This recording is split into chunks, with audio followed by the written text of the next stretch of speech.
Hello, I'm Dan. This is Keir. Hello. We're expletives included. Today we're doing our Steven Universe rewatch podcast, starting with episode 19, Rose's Room.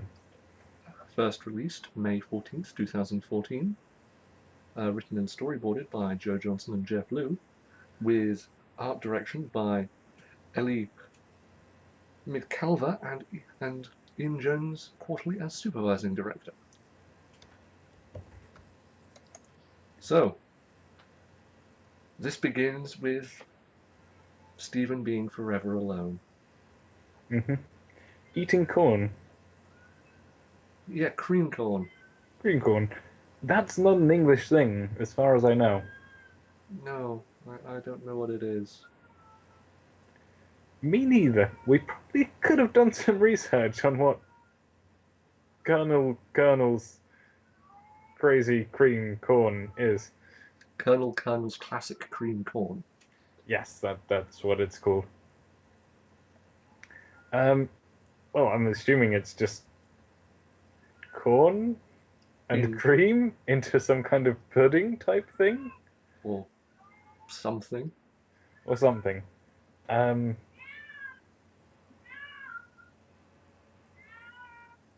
you have cats. Yeah, Spider won't shut the fuck up at the moment. Um, But um, but yes, um, Stephen is subjecting himself to this culinary delight, I'm sure, so he can collect $5 coupons for mini golf. and what I thought was, which may be something which we could have done research into as well. How is cream corn quite expensive? Has he spent like $7 on a can of cream corn to get a £5 for a $5 coupon? I don't know. Because I can see that being the kind of in joke that Americans have that Steven would spend like $28 on cream corn to get £5 coupons to get $20 in coupons. Apparently, it's a type of soup. Type of soup. Hmm. Interesting.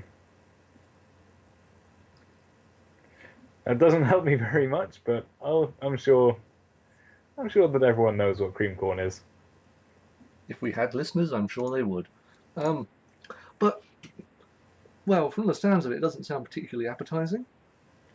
No, even well, I've never really been that interested in looking into cream corn, and Steven Universe hasn't sold me on the idea of it.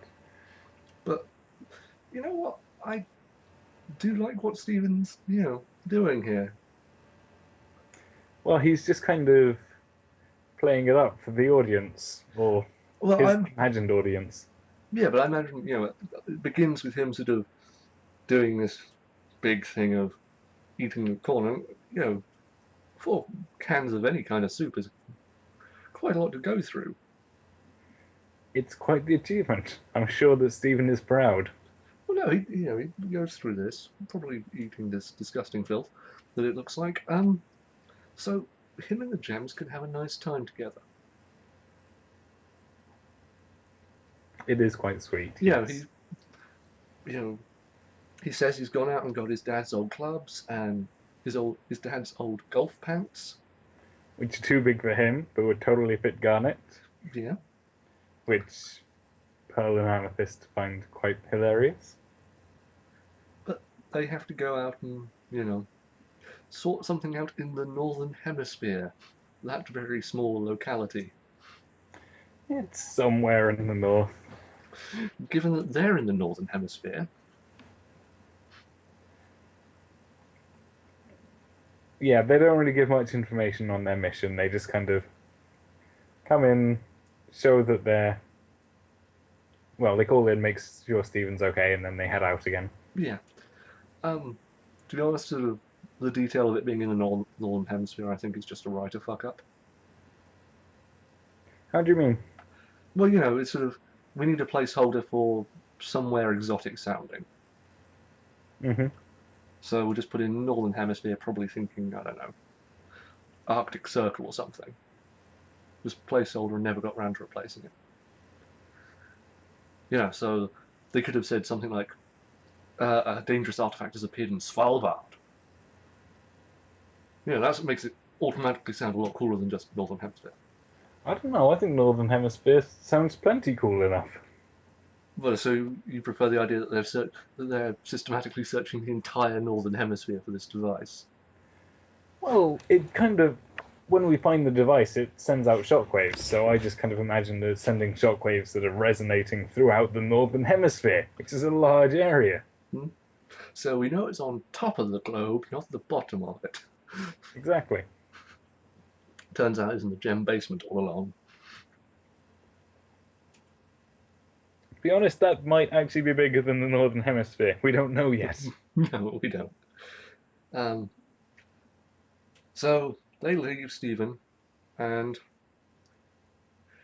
Stephen does what any normal person would do in this situation: plays video Plays games. video games. And this is actually a pretty cool looking game. Well, I really? would play the shit out of this game. You would, but you know, you're you. Hmm. Uh, It's a JRPG. that has a mithril putter. Yes, it's a golf themed video game.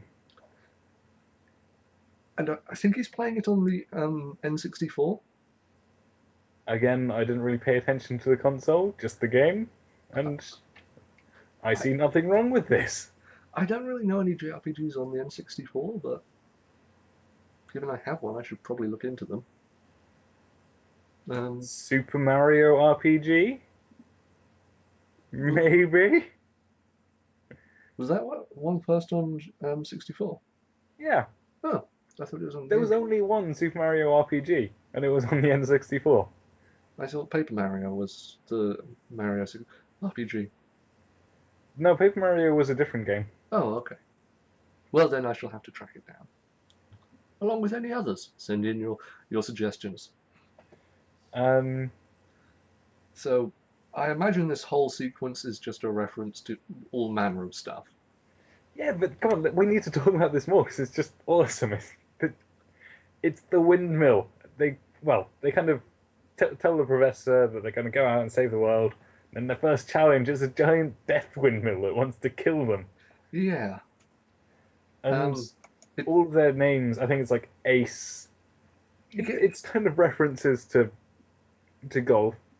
And Well, then all of their also- moves, their also they- weapons are golf based, the moves are golf based, and then kind of like see him attack, and it looks like an actual golf game where you actually have to kind of aim your swing, Mhm. choose a power, and launch the golf ball at the enemy.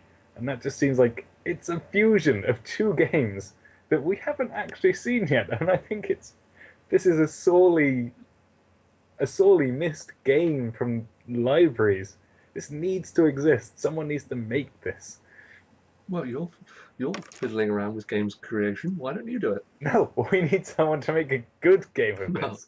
But what's on the note of the design of it? It did remind me of Earthbound.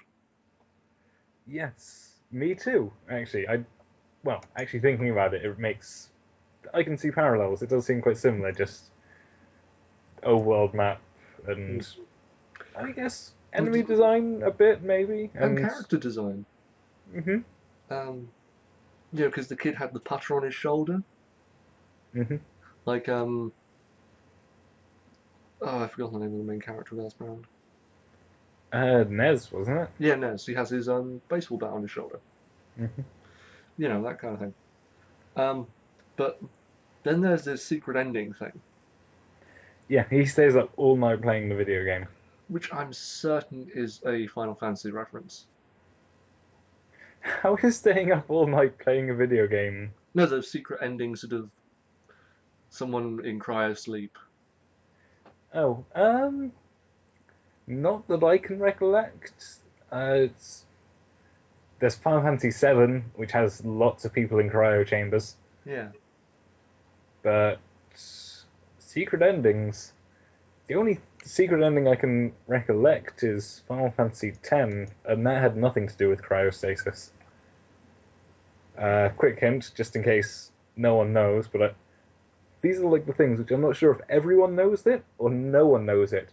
Final Fantasy X on the PlayStation 2, um, if you had save files from Final Fantasy 1 through 9, completed save files, then you got to go to like a secret extra island to get Hmm. like the best weapons in the game, which is kind of like not available anymore, because well,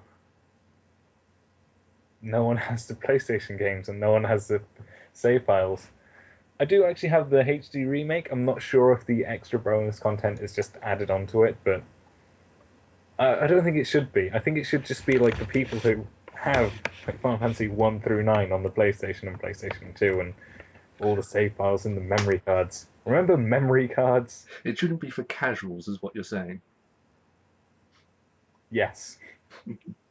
But I don't want to sound. I don't want to sound. you You don't know, want to sound too MLG, but MLG, Major League Gaming. Major League Gaming. Okay, I don't want. Well, no, I don't want to. I don't want to sound like a snob who thinks that these peasants shouldn't get this cool stuff because I don't have this cool stuff. Um, Well, you're all console peasants to me. Laugh, laugh. yeah, I mean, well, it's just like if I ever get to the day where I have this Final Fantasy 10 secret ending stuff, then I want to. I want it to be known that I worked for it. You want a goddamn ticker tape parade? No, just a medal or something. I don't know. It's something which you don't see in games very much anymore. There's no kudos. It's like if you beat Contra, then you get kudos. If you defeat R-Type, you get kudos. I don't know. Maybe I'm just not in the right circles anymore. But yeah, Steven should get kudos for getting the secret ending. He doesn't, and that's a shame. I'm gonna And, give him kudos right now. and he does it without looking up game facts. Exactly. All of the kudos. I mean, that's where I go with it. Is like, okay, you did this without game facts. Bravo. You Yeah, know, I learned about the Final Fantasy X ending. Oh, actually, did I hear it through word of mouth or in a PlayStation magazine? I'm not sure, but I think I probably railed on about that too much. yeah. Let's carry on. So he's in the middle of this cutscene. Now, I imagine this is something we've all felt. You know, You can't pause cutscenes. people don't understand this. Why do moms not understand? We can't pause the game. Please come back later. I Please. can't save now. No, I can't come downstairs. The fate of the No. world depends on it. Um, yeah, the gems come back and ruin everything. Yeah, So much heartache. yeah. They bring back the Wailing Stone. Yes, the Wailing Stone, which is what was causing trouble in the entire of the Northern Hemisphere. Yep. And break Stephen's TV. Sorry? And break Stephen's TV. Yes. How very rude of them. Um, Well, this is the third TV he's gone through in the thus far. the third. Okay, so there's the Wailing Stone. There's Hollow Pearl. Well, what was the other destruction? The first one was his, with his shield. I can't remember. I didn't remember that, but That was in the first episode. it did kind of go shooting off. Yes. Yeah. Um, He Captain America did it. yes. But yeah, they're all kind of they come back and they're all really excited to show off their spoils to Stephen. But he's not happy about it because yeah. Yeah. Also, he appears to be in somewhat pain. Well, it is revealed that he can't stop going to the toilet because of all the cream corn, Yes. and he stayed up all night. He's probably a bit sleep deprived. And he has to replay the final dungeon all over again. And I'm not sure if it's kind of insinuated that that's what took him all night. I kind of imagine it was. I mean, final dungeons used to be hella hard back in the day, Mm, especially if you had to get like 100%. yeah. You know, you had to get all Um, the chests in the Shinra building. but yeah, Amethyst basically turns on the Wailing Stone. That's what cracks the TV. And of course, if well, this is a lesson that Stephen hasn't learned yet, but I would have thought that Amethyst had learned this. Don't touch the ancient gem artifacts. To be fair, they had taken it home already, so I guess this is, technically considered safe. Okay, then another one of Pearl's lessons. Don't turn it on in the house. I don't think that's been a lesson thus far. Well, it's implied that she taught that. Well, it's implied that she told Amethyst not to turn it on in the house. In fact, it's actually stated that she told Amethyst not to turn it on in the house. Yeah, I mean, it is basically just a rock that screams. Though it does actually come back in another episode. That was kind of cool. Yeah, I always like callbacks. yeah, it's the central focus of another episode. But Stephen just sort of he wants a place of his own because he does live in the living room basically. Mm. And the temple door opens. Yes, his gem activates the gem door to the temple. He goes off to Rose's room, Mm. and he's like, "Screw you guys! I'm going home." Well, he doesn't say that because Pearl would just be confused. But Stephen, you live here. How can you go home if you're already home? It's a South Park reference. Shut up. Yes, but can you imagine Pearl watching South Park? Yes, and I can imagine her being horrified by it. She would quite literally be the mothers from the film in Blame Canada. Hmm. Although I don't know, is it worth noting that I've seen like maybe the first one or two seasons of South Park in the film, and not a lot else. Not really. Hasn't changed much. I imagine that. Well, let's not go into that. No, that's a different rewatch podcast. Um,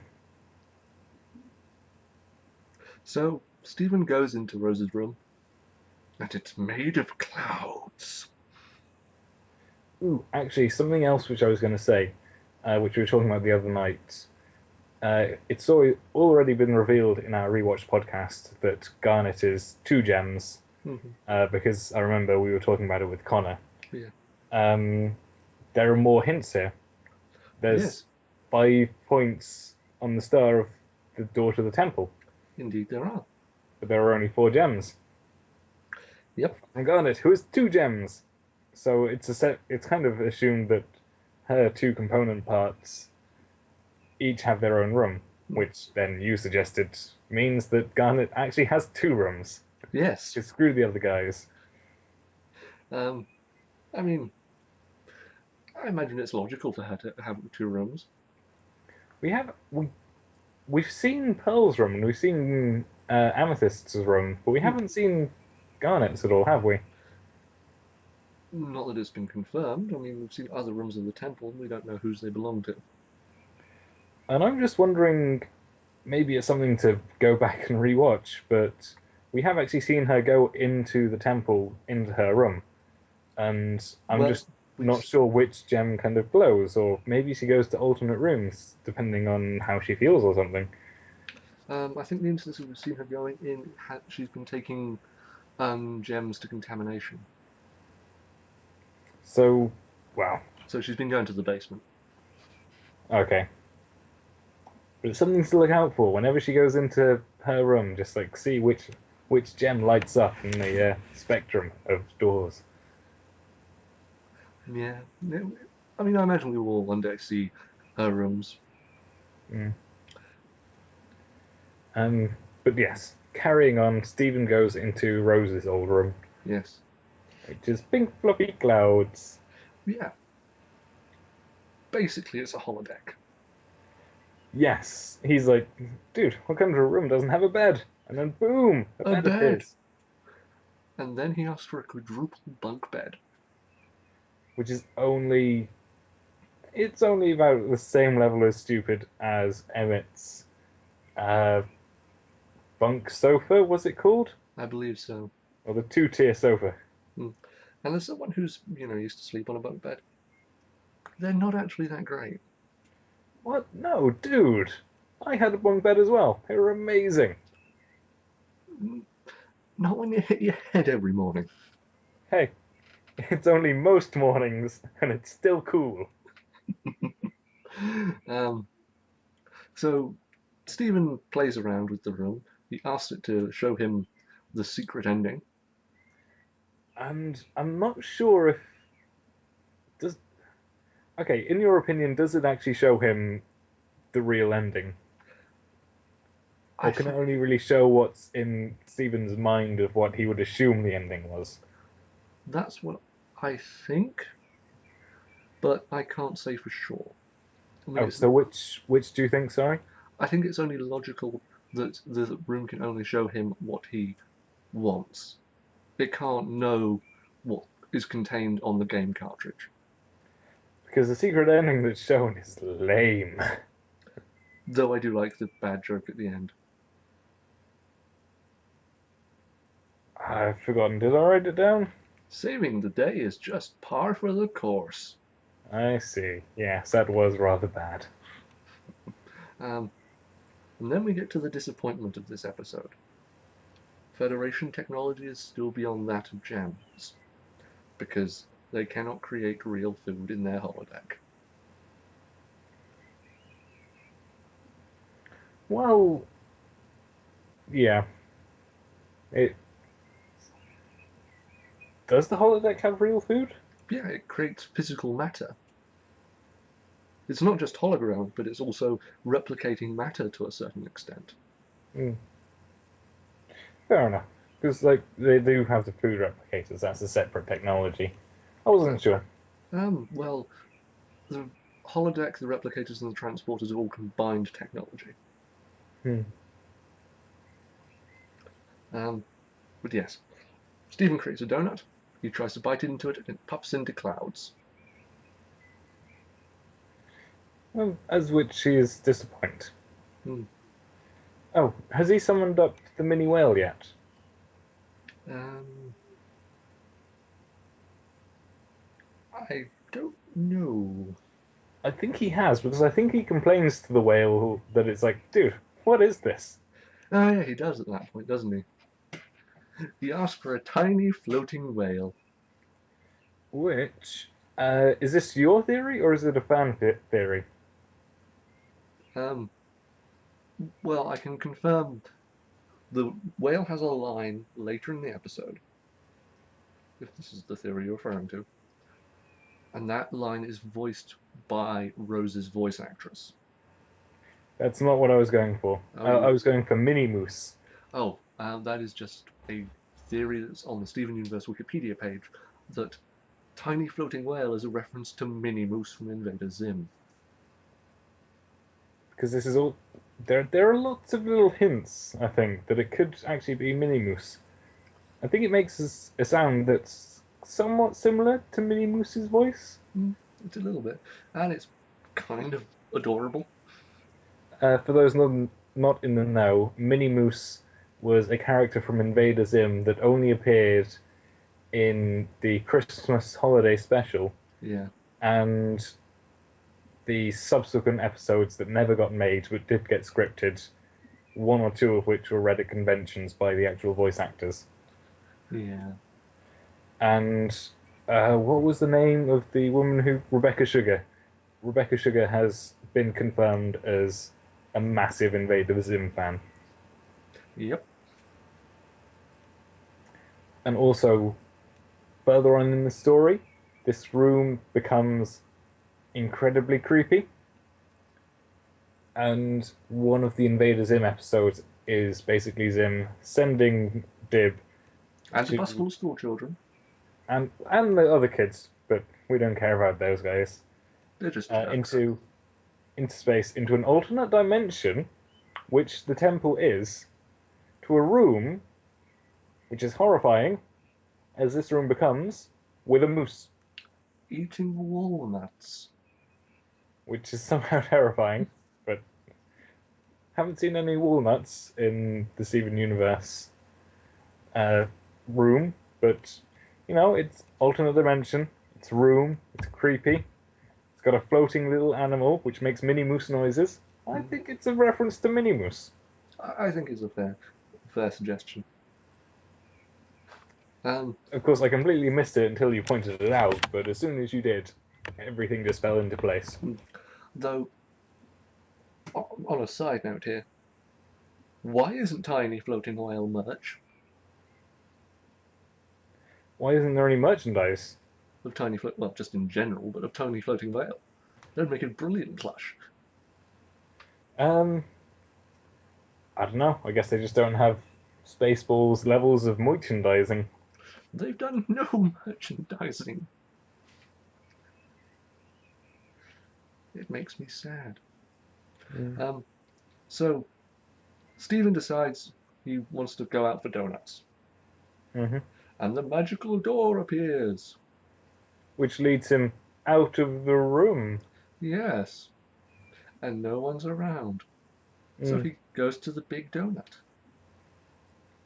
With Lars and Sadie standing behind the counter. Yeah. And then they say, "Come and play with us, Stephen, Oh, they don't. forever and ever and ever and ever." Just like in The Shining. God, I'm now imagining Lars dressed as one of those twins. That's all that you can think in this episode. But they are speaking in unison, and And they just kind of drift away hmm. into the back. Though It's, also I should note they say, "Okay, love you, Stephen. Bye bye now," after giving him a donut. yeah, That's why I think the world is his construction, because you know he's the only one who thinks Lars loves him. plus, well, it's also, it has to be kind of coming from his mind because he's creating Beach City, isn't he? Well, It only remember, kind of shows him people that he knows, and it's. mm, though I will speak about this again when we get to Greg. Say again? I will speak about this again when we get to Greg. Hmm. Um, and Stephen follows Lars and Sadie out the back room where they've floated to, and they've just gone. And then Stephen sees Onion. Hmm. And there's nothing strange about this. Onion is just as normal. Yeah, that's why it's scary. Because Onion does actually exist in this room. He exists This is the everywhere. real Onion.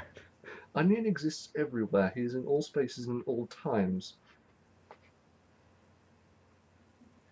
But no, it is like a creepy room version of Onion. We just can't tell the difference. Yeah. We There's move. no additional tentacles, is all I can say. Hmm. Then he goes to the Fryman establishment. Yeah. Where Frybo has been resurrected. Yes, and he's just staring. He doesn't have the weird pulsating veins. He's just staring. And, Frybo actually acts quite nicely. He offers Stephen the fry bits. Yeah, and then really nice taking advantage of animation here. They just repeat the frames Hmm. of him placing the fry bits down, but they never have. So it's just fry bits going onto themselves again and again. Mm. So Stephen runs away from this naturally, and he looks around a bit. Can't see anyone until he comes across Connie by the beach. Hmm. And he notices that the water is very weird. Yeah, I'm not sure if that's a reference to anything, but kind of odd. yeah. And is she holding the bracelet? She is. She's holding the red lace bracelet. And And he what did she say? It's like he was so amazing. he was Or, incredible, which is the line she says in Bubble Buddies. yeah, that was the first time we see her. Well, not the first time, but when the first time she interacts with the gems after he's just saved her. Yeah. And I imagine that's his most prominent memory of her. Probably. And yeah, that's what the room kind of drags up from his mind. Yeah, and then other residents of Beach City appear, doing nothing. With And they have weird faces. actually, interesting animation note on this one. They're all in the far away design for Steven Universe. So when people are far away, they have that style of eye. Yeah. It's the eyes that's really the main thing that's weird. If you also look at the hands, they're slightly different. Oh, okay. That's an interesting bit of information. Hmm. I think it's a nice way of putting it together. And even lions this way. Hmm. Even though he's never really been in the background. No, but it's sort of a standard way of doing all the characters. Hmm. So, um, and then Stephen sinks through the floor. Hmm. Uh, well, first he sort of is suddenly wading in water, Hmm. which I don't know if this is a reference to this, because it'd be an obscure one if it is. But it's a thing in older FPSs that you'd fall out of the map into what's called the under ocean. So you'd fall out of the map, and then there's just be this vast thing of ocean with the map above you. Is in actual water. Yeah, it'd just be sort of like water in the game, but for some reason it would just be vast and endless.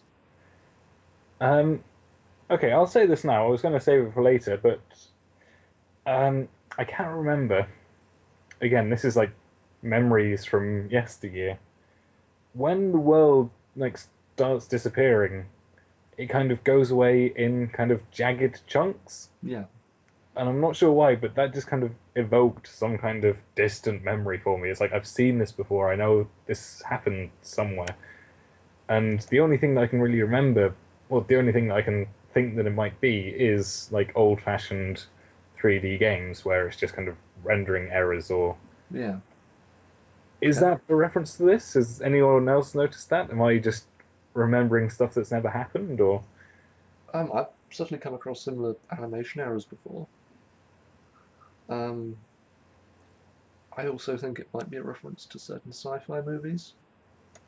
The kind of ones where it's like a astronaut on a ship or a space station type thing, and he's not really in space. So it sort of have patches of stars blinking out type thing. hmm. I've definitely seen movies like that. Can't remember any names off the top of my head. I'm not sure if I have, so I'm not sure what you're getting at, but Hmm. I'll trust you. Yeah. Um, Now Stephen appears at Greg's car wash Yes. after demanding someone to explain this to him, Hmm. and then they have a decent conversation Hmm. until Greg gets stuck in a loop of playing guitar. Yes.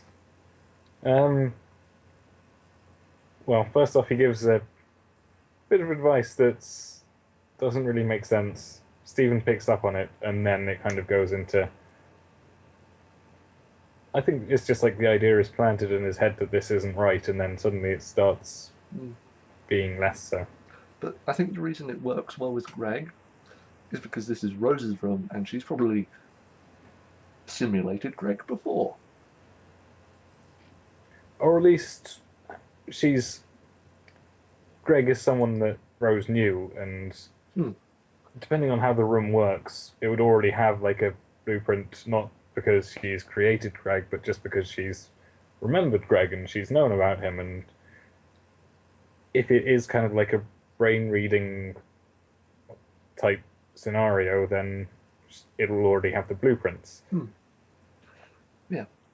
Um, and it's at the end of this conversation when he tries to bite out of a donut that Greg's eating that he realizes it's all fake. Hmm. Or to quote him, it's all fakeroo. Yeah. And then everything starts shutting down, and the room is now filled with stars. Mm. That's. I think that might be one of the bits that made me think. old style 3D video games Hmm. because if you do kind of like fall off the edge and just kind of keep falling, the sky is like the same all the way around. It's not like stars in the top and then black at the Yeah, bottom. It's like the repeated imagery, which again is shown in the background here. yeah. There are stars under the ground. Makes no sense. Much like the under ocean. Hmm. Um, and then the tiny floating whale asks what Stephen wants, Hmm. and he goes, and he asks to go back to the gems. And then he kind of falls on Garnet's face. Yeah, But also one thing which I'm going to say about Under Ocean, isn't that just going to be like if there are rivers, then that's going to be like below ground level. So it will yeah. That be was a really easy way of doing it. yeah, it's just like a shortcut, Yeah. which would explain it. Yeah, there's various ways of it occurring. There are also versions of lava oceans in certain levels, but it was just a common thing in FPSs. Mm. Um, So yes, we're back in the real world, well, and to prove this, Stephen tries to eat something, but the only thing which is at hand is Garnet. yeah, but Amethyst takes to this idea and tries to eat Pearl. Yep, Um, he's very zealous about this idea. yeah, I mean, I think this really shows this story is post-Inception. Say again? I think this shows that this is a post-Inception story. Because before Inception, we'd have just ended this with, "Oh, thank God, I'm out of that horrible room." Now it's, "I Mhm. must prove I'm out of that horrible room." Well, I don't know, because even like within this episode, he's thought that he was out of the dream, he was out of the room, and he wasn't. Mm, So yeah, you're gonna check. Yeah, it's just a very common sci-fi story. Mm. And then we get to the real lesson of this story. Well, actually, I suppose going back to the idea of checking, if you don't check, then and the story, then if it's just like a one-off short story, you as the reader are left with, but did he exit the room? Mm. Um, or is this it's continuing? It's a serial episodic thing, so you need to kind of like say No, everything no, needs to be guys. reverted to normal. No, he really did leave the room this time, guys. Yeah, he's safe. Yeah. Moriarty's not going to come out of Rose's room. It's fine. He's not going to wake up in a year and find some guy in the shower. We don't even know if he has a shower. Dallas, that's the one. Dallas. He's not going to wake up in a year and do a Dallas. Hmm. But neither is he going to wake up one day and have Q next to him. And that's sad. That is a fact we must all come to grips with. We're never going to wake up with Q in our beds. Okay, running with this idea, Rebecca Sugar has said that she wants to do crossovers with all the different cartoons that are popular at the moment, right? All the Cartoon Network shows, I know where you're going with this, it's not happening. Okay, because it's not Cartoon Network, is it? No, it's the hub. It's the hub. But if there was a way that they were going to do a crossover, I think that a demigod of chaos would probably be the easiest way of going about it. Well, there's already been a crossover with the Demigod of Chaos, so it's fine. I don't think that Uncle Grandpa is a demigod of chaos. He says He's a demigod of non sequitur. Chaos, non sequitur, they make about the same amount of sense. Okay. Anyway, let's get to the true moral of this episode. Mm-hmm. Stephen always gets what he wants. Yes. Because they end the episode on them playing mini golf. Yeah. There's kind of shock and worry that basically Steven says that he created Beach City, and they're like, no, the Rose's drum can't handle that stuff, as we saw. And Steven's about to learn a lesson. He says, okay, I understand. I can't always get what I want. But then the gems say, it's like, oh, by the way, we're free now. We can do mini golf. And it ends with him yelling, I always get what I want. Also, the gems seem really into mini golf, which I like. Mm-hmm. Much better than video games.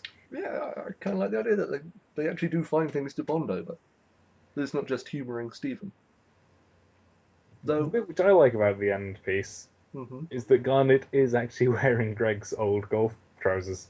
and rocking them. Totally.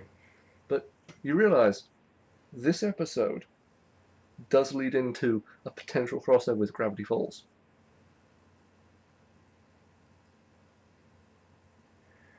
I suppose because in the last episode of Gravity Falls, at moment of recording, they basically open up a wormhole to another dimension, don't they?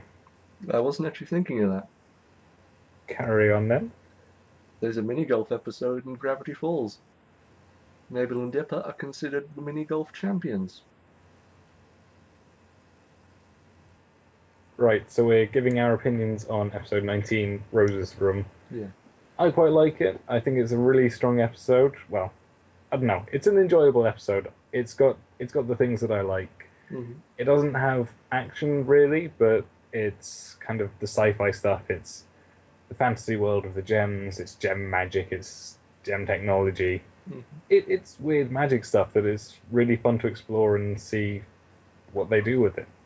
Um, and yes, I love the inclusion of this golf game, this golf RPG.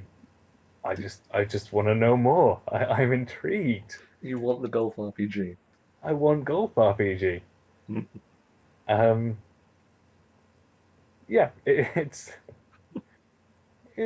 stuff to fanboy over. It's just stuff to kind of get really excited about.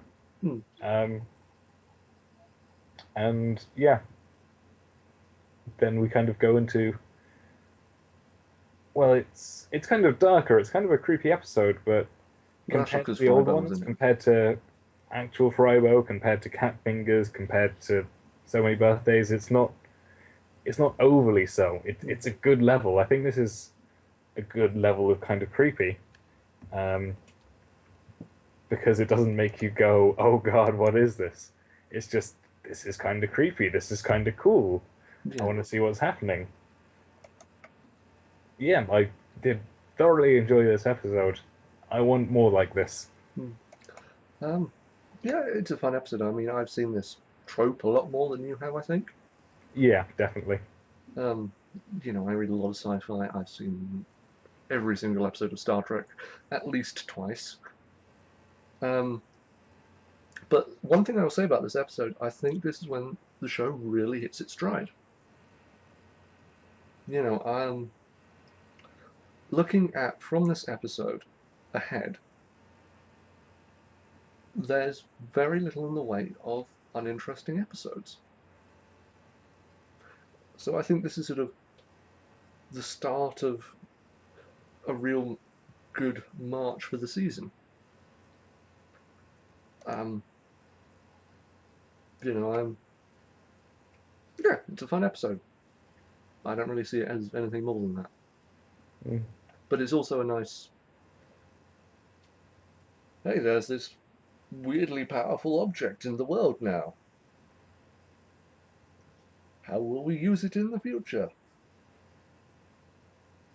Do we see Rose's room again? Yep.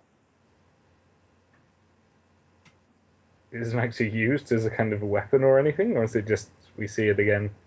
No, we have another episode in there in which Connie and Stephen play around in it. It's kind of cool. Hmm. It's also, I guess, well, there are parallels to be drawn between Rose's room and then Rose's secret weapon stash, where Lion takes Connie and Stephen just with the kind of you think about what you want, and then the room just kind of brings it up for you. Like when Stephen, it's like, I need armor. Boom, armor. Needs to chop the hand off. Boom, swords. Yeah, it's kind of. I think it's a good way of showing how Rose's magic worked without saying it. Yeah. Okay, so episode 20, Coach Stephen. Okay. This first aired August 21st, 2014. Written by Raven Morsi and Paul Vilko, and storyboarded by same, and presumably same directors as previous episode. Uh, Okay, so in this episode, we begin with we. the gems on a mission Mhm. because something's hurting television. Yes, that's my first note. It's hurting television. Yeah, basically Stephen, well, Stephen kind of waits to the moment that the cameras start rolling to ask to to get everything explained. also I like Pearl's reaction. It's like the first line is sort of, "Wow, what magical place of mystery is this?" And Pearl is so happy he asked. It's Yeah, almost sad how happy she is. it's brilliant how happy she is. Yeah, and this is actually a really cool design for a place, even though it's fairly simple. There's sort of lots of really big towers around a central hub. It's a communications hub. Mm. I don't know. I don't know. I just kind of imagine that they're just kind of servers or something. And Yeah, so they decide to destroy it. yes, they explained that it used to be kind of a communications beacon, but it's just kind of generating feedback and sending out electromagnetic pulses, which is hurting television. Well, yeah, it's transmitting electromagnetic bursts, Mm. which, given what we learn later in the series, is kind of interesting. I don't know what we learn later in the season, Keir. I know, but I'm sure you'll remember later on. Okay, I'll be sure to put a mental note. Yeah, but Stephen decides to save television and starts trying to destroy one of the pillars. Yep, he does it quite ineffectually. It's Stephen. Yeah, What doesn't he do that's ineffectual? eat things. I He does imagine that so good. I imagine Amethyst is far more efficient at it than he is. I suppose. She can probably unhinge her jaw like a snake. Or she could just transform into a snake and unhinge her jaw. Whichever she would think would get the bigger reaction, I imagine. Yes. And what gets the biggest reaction at this moment is turning into a Steven who is this strong. Super swole Stephen. Yeah, Steven of the same size, but with probably the muscles of Mr. Smiley. Mr. Smiley wishes he had those muscles. It's kind of weird to see. And she manages to punch off a chunk that hits Pearl. Mm-hmm. Um, there's a part I can't remember how the dialogue goes, but she says we can't just do this all day. We can't take down these pillars individually. Yes, and she gets that look on her face when she's right. Yeah, which Amethyst hates. I love it. It's just such a gleeful smile. It's such a happy face. I like it. And then Garnet decides they need to form Sugalet. Sugilites, which Amethyst is really excited about. Yeah. And Pearl is very angry about. We find out why pretty quickly. Yeah, but well, given the various questions revolving around gem fusion and the nature of it, mm-hmm. it's sort of interesting how excited Amethyst is.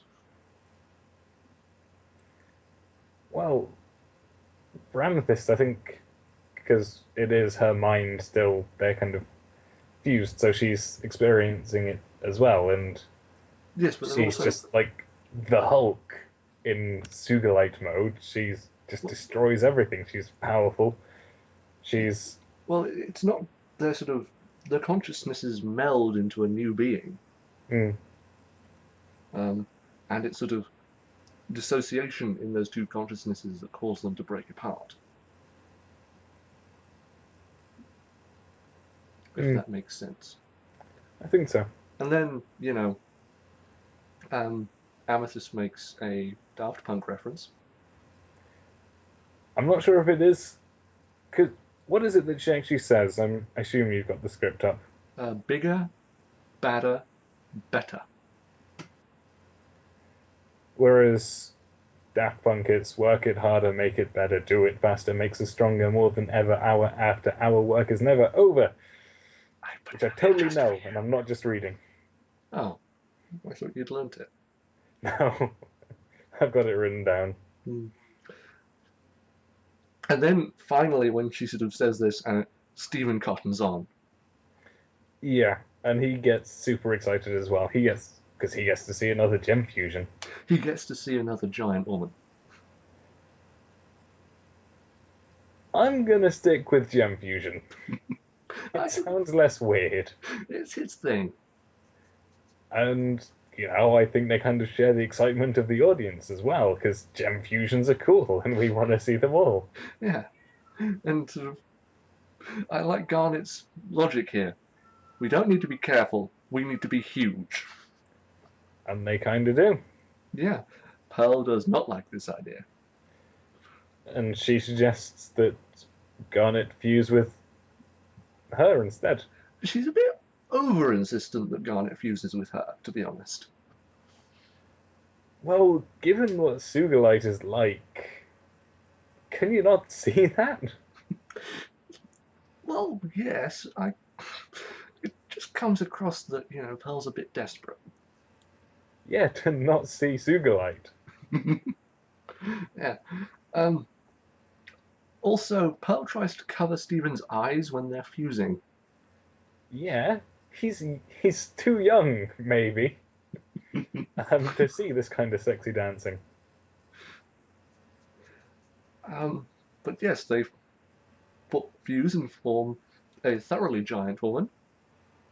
More gianter than even Opal. Yeah. And she's pretty badass. She's got 5 eyes, which is a lot of eyes. Yeah. Cool glasses. Cool glasses, which only cover 4 of them. Well, that way you can always stare someone down. And she kind of does look a bit like the Hulk. Kind of.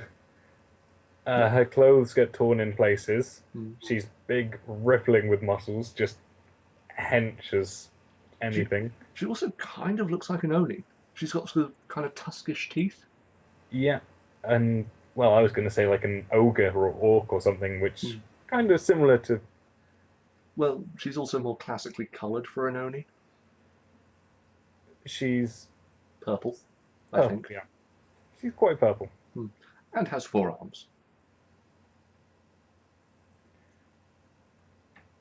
Yeah, and then Steven kind of fanboys out and is like, oh my god, this is so awesome. And then, Sugalite agrees. Yeah, and she just wants to impress him. Well, I'm not sure if Sugalite wants to impress Steven. I think it's more of a, I'm badass, and I appreciate the fact that you realize that I'm so much better than you. That too. Then we get a really cool combining of Garnet's gauntlets, Amethyst's whip. Mm-hmm. I mean, that's a really cool sequence. Which Steven fanboys out over, and Sugalite is like, yes, I am that cool. Yeah. We might as well mention this here. Sugalite, his voice actor is Nicki Minaj. Or Minaj. Nicki Minaj, I think it's pronounced. Okay. And I'm told she's a famous person. She is indeed. My Facebook feed notified me as such. So yeah. Kind of cool that they got someone. I believe she's a singer. Yes. She certainly does vocals. Okay. If you can call it. But essentially, she started off as a rapper. I think she does do kind of singing. She's a singer-songwriter. Okay. Which I think is kind of cool because Garnet's voice actress is also a singer. Hmm. You know, um, uh, her name's Estelle. She's a British R&B artist. I'm afraid I haven't heard of her. I R&B li is really my thing. I literally only know this because of the show, and because Rebecca Sugar did album art for Estelle's latest album. That's kind of cool. Yeah, But yeah, Nicki Minaj. Essentially, she is larger than life, which makes her a great fit for Sugarlight. yeah, but Lots sorry, of attitude and kind of a very powerful personality. but the point I was making was I like the fact that, you know, the fusion with Garnet is also a singer, Yeah, and yet neither of the singers do the song in this episode. nah. Um, And Pearl is just, I know where this is going. Stephen, we're going home.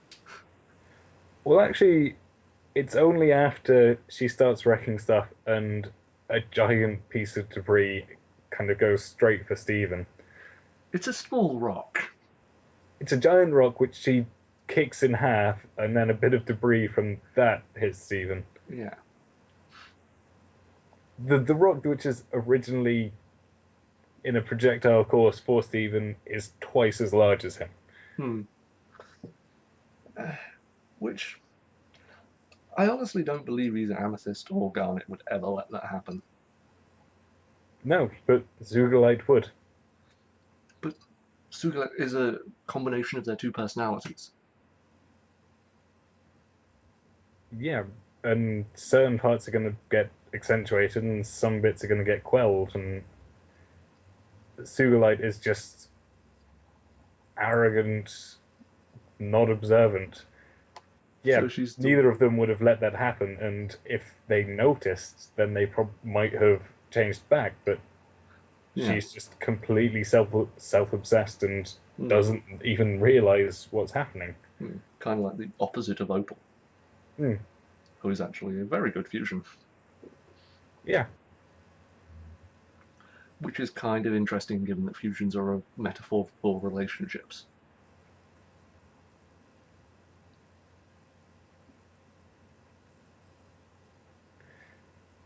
by whose account? By the show's account. Hmm. Fair enough. Yeah. Anyway, Pearl picks up Stephen and takes him home Hmm. just before the warp pad's destroyed. Yep. Cut to Again, yeah, Garnet and Amethyst wouldn't have let that happen. no. Um, cut to the next day, I assume, Yep. because it's kind of at night when they're on this island. Stephen's at the Big Donut with a massive thing of gauze around his head. Yeah. Because he's got battle scars, man. He's seen things.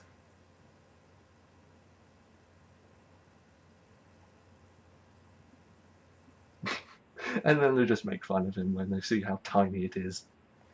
Yep. And then Lars tries to big himself up, By opening a can of sardines. which he can't do. Sadie can, however. Yeah. Um, and she's very kind of, it's like, yeah, I did. I don't know. She's she's pleased as punch that she's managed to open this jar, which Lars couldn't. Hmm. And then we get a very weird little bit of dialogue. Isn't that weird? I don't know. I think it makes perfect sense. I think this is what Stephen believes. So he decides they all need to work out. So that Stephen can be strong. And so you can beat up Lars and you don't have to starve to death if Sadie divorces you. Yeah. He tells Sadie that she can beat up Lars, and yeah, And so, Lars doesn't have to starve. so he's strong enough to open cans of sardines. Yeah. And it's at this point that they politely inform Stephen that they're not married. I mean, do you really think Stephen thought they were married? No, not really, but But he knew it not would rile actually them. married, but as good as. Common law marriage. What marriage? Common law marriage. Common law marriage, just fair enough. Yeah. I get the idea of what that's supposed to mean. Hmm. And, yep, Stephen gets Greg to build a gym, and it's about as rubbish as you'd expect. But, they try. hmm And I don't think any of them use the makeshift equipment that Greg kind of put up. They just use the general Hmm. workout tools. Yeah. I think we see Lars on the makeshift monkey bars. We do at a later point. Yeah. Um,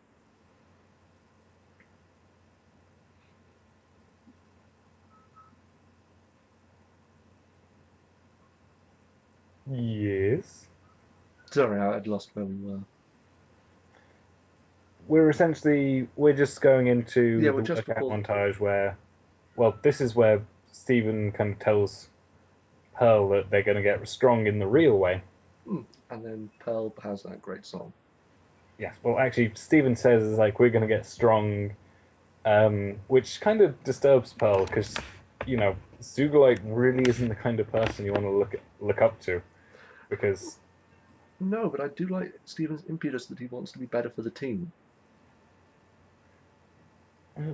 I don't know, because it's a nice impetus, but it's Is says he wants to get strong so that he can um, benefit the team, and Pearl just tries to tell him it's like, does she just say there are different ways of being strong, or there are different ways of kind of contributing to the team? she says there's different ways of being strong. And kind of implied that there are different ways to be helpful, and that he is helpful and he does contribute to the team, and And yeah, you don't want to look up to Zugalites because yeah, Zugalite is strong, but there's just way more negatives surrounding her than there are positives. let's get to the song. Um, basically, it's a song about how Pearl wants to inspire Stephen. Yeah. And one of the things I like is over the course of the song, that's what she does. Stephen is listening to her sing, and he takes on board what she's saying and uses it to inspire everyone else to work out. Yeah, but also she does, but then also Stephen kind of does it in spite of Pearl, I guess, because there are several occasions where they're watching each other and then they just kind of haughtily turn their face to the side and kind of it's kind of I'm not listening to you type thing. And I know, but the sort of whole thing here is that it's Stephen's inspiration. mm, It's that inspiring someone is a true form of strength that both Pearl and Stephen have. It's Stephen inspiring Pearl that allows her to have the strength, kind of, to defeat Suflect. mm, spoilers. No, Suflect totally wins, and Pearl is just her bitch for the rest of the series. Oh, you don't do that. You just don't say anything. Bah, this is a rewatch podcast. People know there are going to be spoilers. But you don't put spoilers for the podcast in the podcast. That's just not cool. No, we're getting meta here. And it is a very good song, yes. I quite enjoyed it. I would, because it's Pearl singing. It's a good song. So it's the next day, and I assume Pearl's calling him outside. We don't actually hear. No, Lars, Sadie, and Greg turn up to the house and they kind of yell up to Steven. It's like, "Come on out! We're going to work out again. We need you to inspire us. We need you to be our coach." Yeah, and Stephen is in so much pain. Which is a feeling that I know. Is Hmm. it a feeling that you know, Keir? No. I don't know. I'm sure maybe you felt it after you've moved furniture and stuff, but Nope. lots of people know the first workout burn. It's an awful feeling. That's what sleep's for. Sleep makes it worse. I don't know how, it just makes it worse. You go to bed feeling like, oh man, I'm a bit achy. I've really earned this sleep. And you wake up feeling like, ah. Yeah, can't say I've ever felt that. You just need a better coach. No, I just never work out. You know, leaving this chair doesn't really seem like a good idea to me.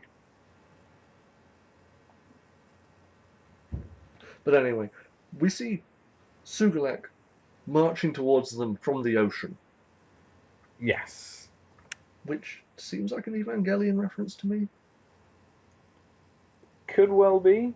I'd have to have watched more Evangelion, but Hmm. it definitely feels quite anime like, just with the sunrise, the giant Yeah. monster walking towards Tokyo. Gojira! Yeah. Um, and then she starts stepping on things and destroying them. Yeah, she wants to know why there's all this crap on her beach. And Steven's kind of upset by this. He doesn't understand why. Well, he doesn't kind of understand that Sugilite is essentially a completely different person. He thinks that it's, garnered an amethyst, and why on earth would they great? Why on earth would they break Greg's stuff? Yeah, I mean, if anything, they'd both really support him in that. Hmm. But that's just how Sugilite is. That's why Hmm. Sugilite is a really bad role model, and that's why Pearl wants Steven to look up to different qualities, not just brute force. Hmm. Though, to be fair, he's never exactly going to be the brains behind the team. No, he's the heart. He's the heart. He's got, a 19 charisma. Um, and at this point, Sugilite starts beating up Pearl. Yeah, I think she destroys the house first, though. I don't think she destroys the house, does she? I think she does. I think she just breaks up the gym. Uh, Maybe, I can't remember. It's been a couple of days since I've watched it. I'm fairly sure it's just the gym. Yeah. But, Pearl and Sugilek fight, and If you can call it that, it's essentially just a one-sided beatdown. It's quite brutal. yeah, yeah, like most of the fights I've been in. In fact, all the fights I've been in. Yeah. Yeah. But Good times. Good times. yeah, good PTSD. Yeah, good PTSD. Um, so yeah, Pearl gets smashed to bits, but through the power of his coaching, Stephen encourages her. Yeah, Pearl is kind of like really heartbroken by all of this, and Yeah. she's after kind of trying to inspire Stephen, like says like there are more ways to be strong. Um, there, you can be strong in the real way, not just brute force. And That's the he's thing. kind of, from her perspective, ignored her, and now she's just getting her ass handed to her by Sugarlight. She's kind of destroyed Yeah, and then Steve emotionally and physically. yeah. But then Steve was like, "No, Pearl, you are strong in the real way. You just Show gotta this bitch." believe. Well, he You gotta, doesn't say "show this bitch," but that's what he meant. that's what he meant. He's like, it's like, Yeah, come on, you gotta be. It's not all about brute strength. You need to be as swift as the coursing river, with all of the force of a great typhoon, and with all the strength of a raging fire. learn your songs outside the podcast. No, never. So Pearl uses her main attribute, her brain, Hmm. and basically gets Sugalek to defeat herself. Yes. Um, she basically just trips Sugilite over and Causes her to drop her flail on herself, yes. which is it just me or does that image of Sugalek with the flail on her head look overly cartoony to you? Yes, it did make me think very much so of the old Looney Tunes? Wile E. Coyote and Roadrunner. Yeah, so with the big bulging eyes, and you kind of expect Pearl to come up into the frame and go meep meep, and then just run off. Or just like pull up a sign going, ouch. Well, that's what Sugalek should have done. Yes. I now want some fan art of that. Well, apparently on in the fandoms, Pearl is Chicken Mom, so I imagine there probably is some Roadrunner artwork as well. She's Bird Mom. Bird Mom. I don't know. But yeah. Sugalek splits into Amethyst and Garnet, who are both in incredible pain. Yes, because Sugilite overworked them. Yeah, they just can't even move. I imagine that walking through the ocean overnight is probably a much better workout than anyone else in the episode got. You certainly ain't skipping leg day by doing it.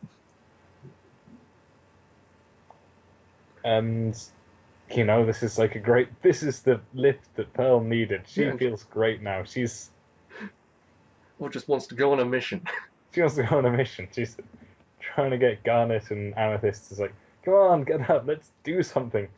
And they just do not want to. And they have the after workout burn. And Garnet's like, take it like a gem. It's like, no, we deserve this. Yeah. And Mars is just like, what is happening? I am so confused. All of the humans are so confused. Yeah. Greg is still carrying Steven at this point. Mm-hmm. I wonder how many episodes just sort of end with Steven being carried by someone. Probably a few. I suppose when you're that tiny. So and yeah. It's huggable. Yeah. So that was Coach Steven. Mm-hmm. What did you think? Well, it's a Gem Fusion episode. How can we not like it? Yeah, those are like the AAA episodes. Yeah, Sugilite again. It's completely unobservant and completely brute force. Mm-hmm. She is kind of fun. Mm-hmm. Not someone to look up to, but kind of fun. And just again, yeah, just seeing a Gem Fusion is always going to be an exciting moment in the show, and the fact that it's the first time that we've seen her makes it even that much more exciting. She's maybe someone that I don't want to see lots of, unlike Opal, that I want to see every episode. So you'd rather not have Pearl anymore? That's not what I say. No, I'm just saying that Opal is like a really cool amalgam of like the two characters, whereas Sugilite is just bad for the team. But yeah, she's a massive personality, and she kind of really does steal the spotlight of the show. Mm-hmm. It's action. It's got Pearl defeating a much stronger opponent. So I got my action fix, and I got my Pearl's an awesome character, an awesome fighter fix. Mm-hmm. There's the gem magic. I'm not sure if I said that already. There's Steven being just Steven, and we get kind of downtime as well, just with the whole working out with Lars and Sadie, that kind of human element as well. And yeah, overall, it's a really cool episode. I like it. It's got my things. Fair enough. Yeah, it's a good fun episode. I mean, they were doing a lot, but they got it in there. I mean, the song was excellent. Yeah, I can't really say much more than you have. It's just a really good episode. So why until we get the next Fusion episode? Is it a new fusion again? Yep. Is it Poland Garnet then? It would have to be. Nope. Is it when we see Garnet's component gems? Nope. Is it this Lapis character that I've heard of in mention? Nope. There's, technically speaking, there's 3 more Fusion episodes coming up in this season. Is it Stefani? That's the next one. No, gross. It's, Even that is sick and wrong. it's an adorable episode. An adorable episode. Okay, so I'll look forward to that episode, maybe. I think you should. I will just double check. Oh wait, no, I was wrong. It's not the Stefani episode next. So, that's another Fusion for you to see. Mm-hmm. An episode called Fusion Cuisine. Mm-hmm. Well, we'll get to that episode when we get to it. It's But- episode 32, so we're a way off. It's quite a ways, but these have both been 2 really good episodes, and I've watched them about 4 times each now, just trying to get prepped for this episode, and Mm-hmm. I don't think that was time wasted. Good.